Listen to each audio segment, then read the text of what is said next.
மகாஜனங்களே, அரசு தமிழ்நாட்டுக்கும் தமிழ் மொழிக்கும் எதிராக செய்கிற ஒரு செயலையாவது ரோஷம் கண்டிச்சிருக்கீங்களா?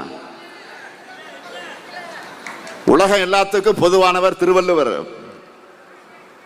அவர் மேல காவி சாயம் பூசினாங்க. அதை எதிர்த்து பழனிசாமி ஒரு வார்த்தை பேசியிருப்பாரா? அதனாலதான் கடைசியில மக்கள் திலக எம்ஜிஆர் அவர்கள் சிலை மேலேயே காவி பெயிண்ட ஊத்துற அளவுக்கு சங்கி கலவர கும்பல் இறங்கிட்டாங்க. இந்திக்கும் சமஸ்கிருத வளர்ச்சிக்கும் பாஜக அரசு பூசணிக்காய் அளவுக்கு நிதி ஒதுக்குறாங்க. ஆனா தமிழுக்கு ஒரு பட்டாணி அளவு கூட ஒதுக்குறது இல்லை. இந்த துரோகத்தை எதிர்த்து பழனிசாமி பேசவே மாட்டார். அமைய இருக்கக்கூடிய திராவிட மாடல் 2.0 ஆட்சியில எங்க சாதனைகளை நாங்களே முறியடிக்கக்கூடிய வகையில் ஒரு சிறப்பான ஆட்சியை நாங்கள் வழங்குவோம்.